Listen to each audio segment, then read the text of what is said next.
When the plane began to shake, Jennifer's heart started racing. The engine sound had changed. The controls weren't responding properly. She was about to panic when she heard Captain Mike's voice. "Jennifer, trust me. Everything's going to be okay." But it wasn't just the words. It was the confidence in his voice, that control. Jennifer had never heard it during all her training. This was the voice of someone who had been in life and death situations hundreds of times before. And during that emergency landing, she learned there was so much about Captain Mike she didn't know. Welcome to Unhidden Stories. Before we begin this powerful story of hidden expertise, crisis leadership, and the veterans who keep us safe in ways we never realize, tell me in the comments which city you're watching from today. And if you believe stories like this deserve to be told, hit that subscribe button. Some heroes teach in classrooms. Others reveal themselves when lives hang in the balance. The Prairie Valley Flying School sat on the edge of a small airfield in Nebraska, surrounded by endless cornfields and big sky. It wasn't glamorous, just a modest building with 3 runways, a handful of Cessna aircraft, and instructors who genuinely cared about turning aviation dreamers into licensed pilots. Captain Mike Richards had been working there for 15 years, longer than any other instructor. At 58, he had the patience of a saint and the teaching style that made nervous students feel confident. Students called him Captain Mike out of respect, though none had ever asked why he held that title. Jennifer Walsh was his newest student, a 22-year-old college graduate who had dreamed of flying since childhood.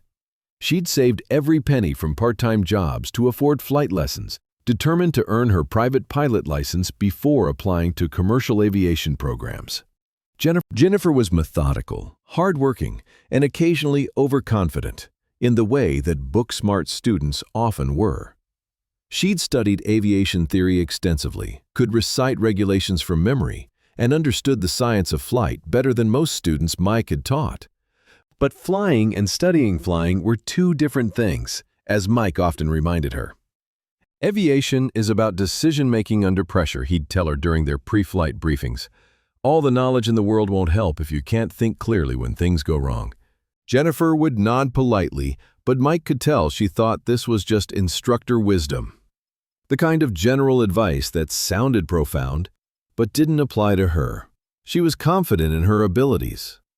Perhaps too confident. That confidence was about to be tested. Tuesday afternoon, October 15th, was perfect flying weather. Clear skies, light winds, visibility unlimited. Mike and Jennifer were scheduled for a cross-country training flight, a 2-hour round trip to a neighboring airfield that would help Jennifer build the experience needed for her license. They performed their pre-flight inspection together, checking fuel, oil, control surfaces, and all the systems that keep small aircraft safely in the air. The Cessna 172 was in good condition, recently serviced, with no mechanical issues noted in the logbook. Today, we're going to focus on navigation and communication, Mike explained as they buckled into their seats. I want you to handle all radio calls and manage our route using pilotage and dead reckoning. Jennifer nodded eagerly. This was the kind of flying she'd been looking forward to. Real navigation, real decision-making, real responsibility.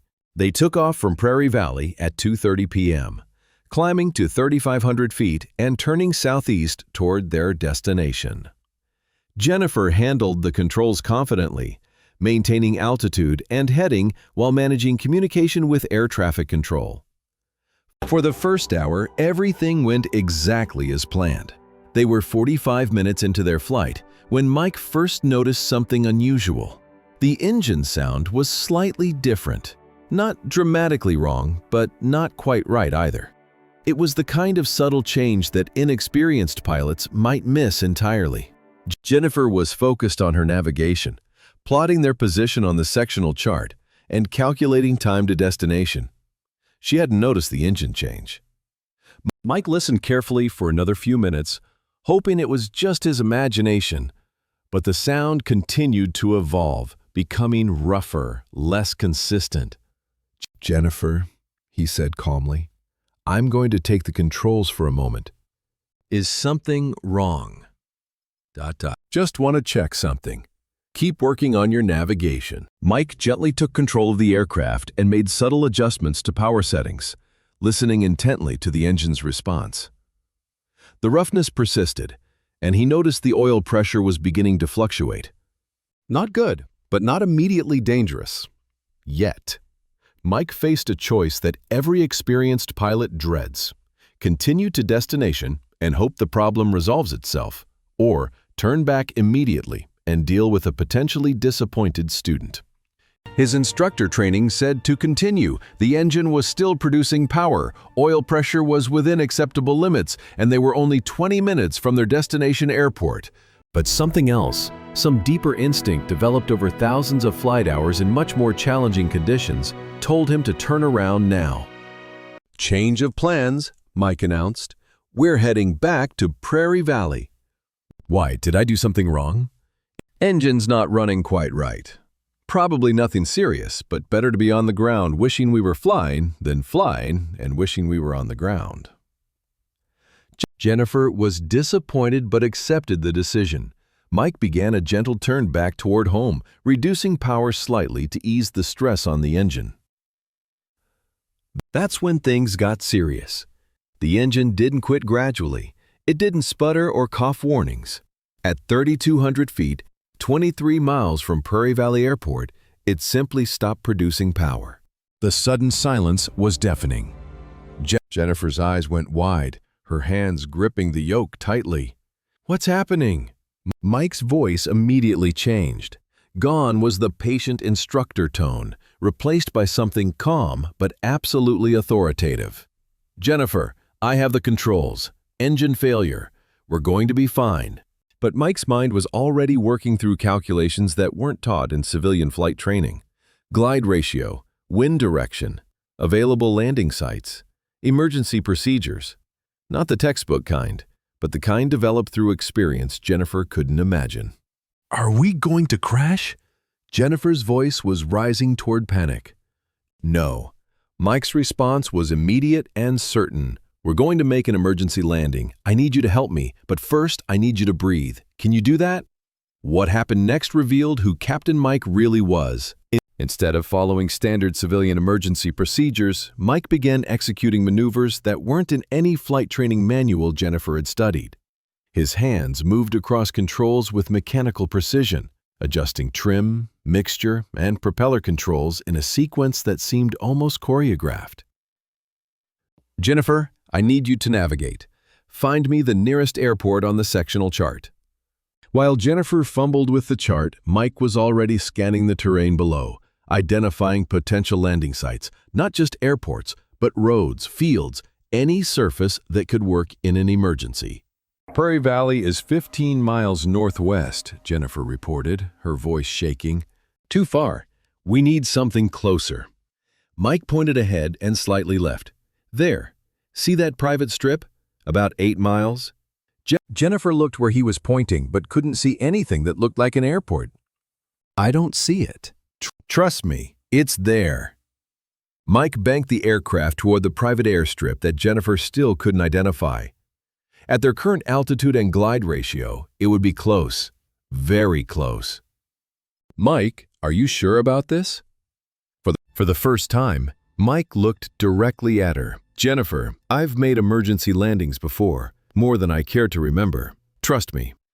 There was something in his voice, in his eyes, that Jennifer had never heard or seen before. This wasn't instructor confidence. This was something earned through experience she couldn't comprehend. Mike began setting up for an approach that defied everything Jennifer had learned about proper landing procedures. He was coming in steep, fast, using techniques that seemed reckless, but were executed with absolute precision. Why are we coming in so hot?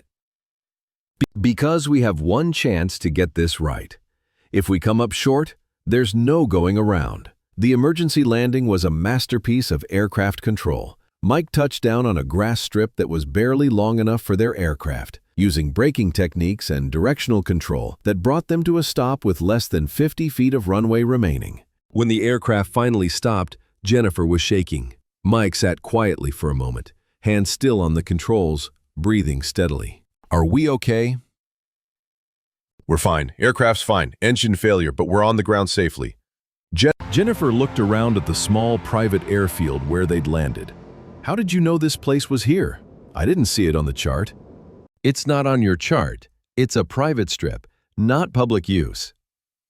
"But how did you know about it?" Mike was quiet for a moment. "I've used it before."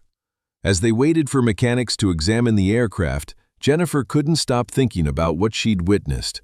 The precision of Mike's emergency procedures, his knowledge of unmarked airfields, the calm confidence in a situation that should have been terrifying.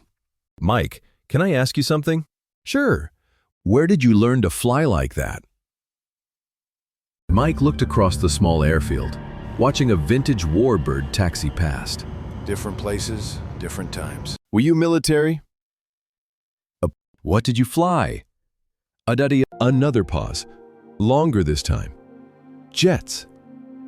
Jennifer's mind started connecting pieces. "What kind of jets?" Mike stood up and walked toward the aircraft to check on the mechanic's progress. "The kind that land on aircraft carriers." Over the next hour, while waiting for repairs, Jennifer gradually learned who Captain Mike Richards really was. Navy fighter pilot. 24 years of service. Multiple deployments on aircraft carriers, combat missions over Iraq, Afghanistan, and other places that weren't discussed in detail.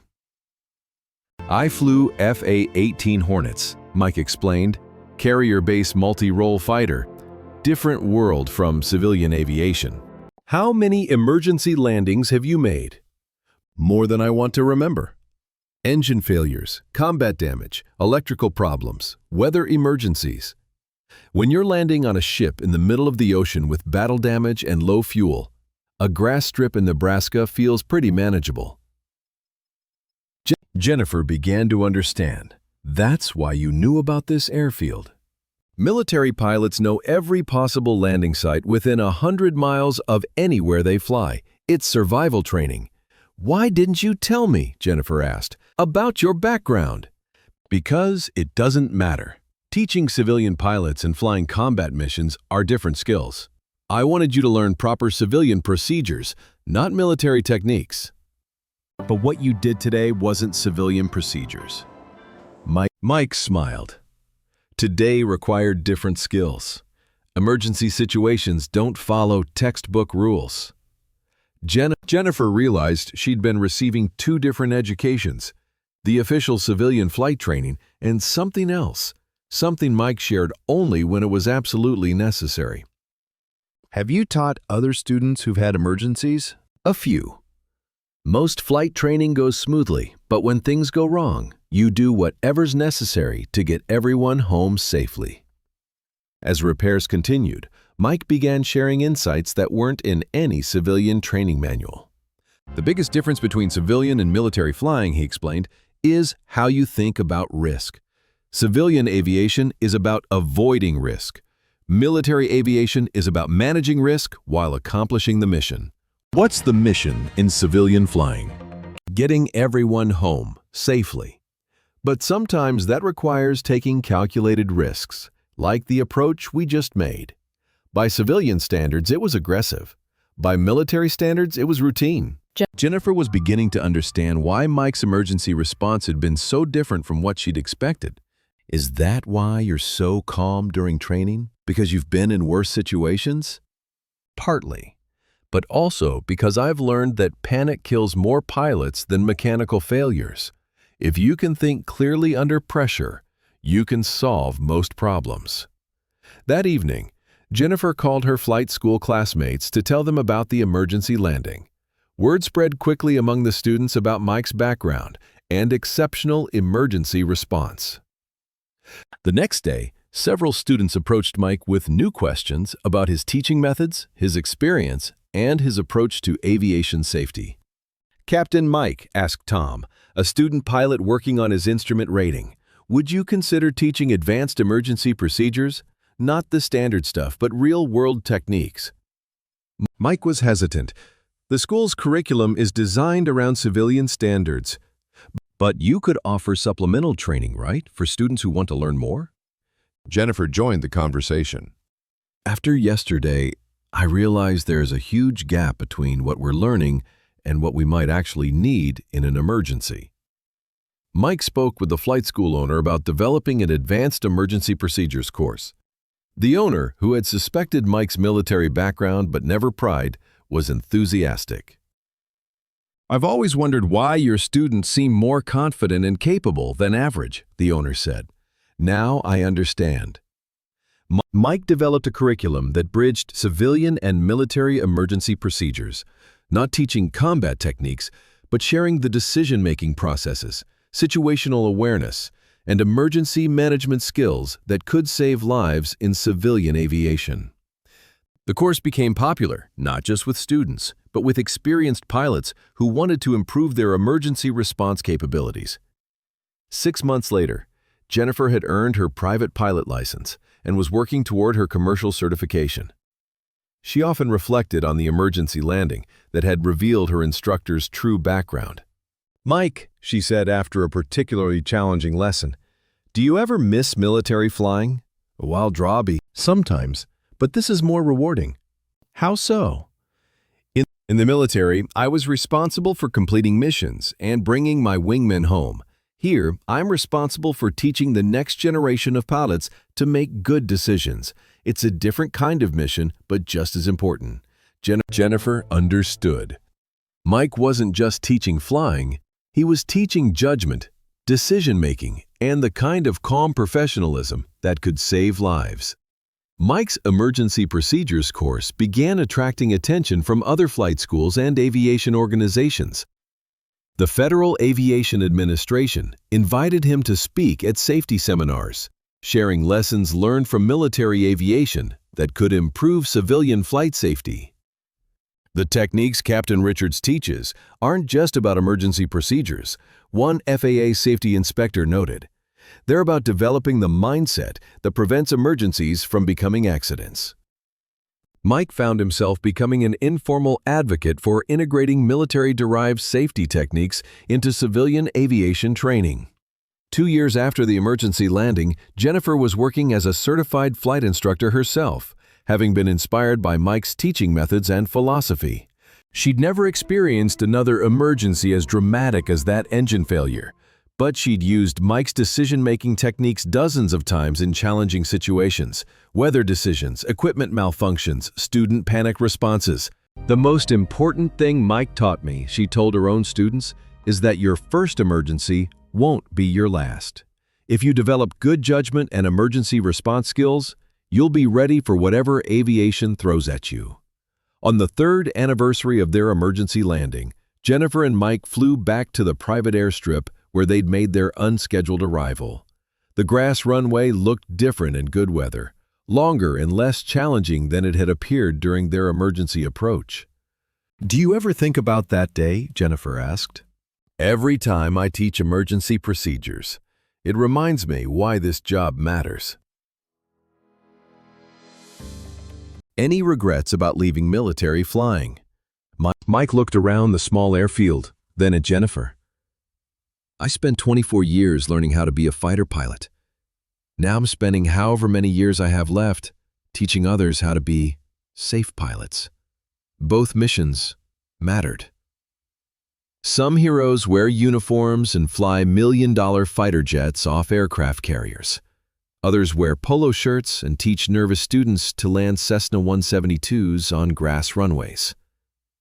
Captain Mike Richards spent decades protecting America's interest in some of the world's most dangerous airspace. Then he spent another decade protecting individual students in Nebraska's safest flying conditions. But on one Tuesday afternoon, when an engine failed and lives hung in the balance, those two missions became one. The fighter pilot's emergency response skills merged with the instructor's protective instincts, and everyone went home safely. Jennifer learned more about flying in those terrifying 15 minutes than she had in months of standard training. Not just about aircraft control or emergency procedures, but about the kind of calm professionalism that can turn disaster into just another challenging day at work. The students at Prairie Valley Flying School still call him Captain Mike, but now they know why. And when the weather gets challenging or the aircraft starts acting up, they remember that their instructor has been in much worse situations and always found a way home. Have you ever discovered that someone teaching you had a background far more impressive than their current role suggested? Someone who brought expertise from an extraordinary past to an ordinary present? Tell us their story in the comments. Because at Human Stories, we believe that the best teachers often have the most interesting backgrounds, and the most valuable lessons come from those who've been tested under the most challenging circumstances. Subscribe if stories like this matter to you. Because every day, veterans are sharing their hard-earned expertise in ways that keep the rest of us safe. And they deserve recognition for continuing to serve long after their uniforms are hung up.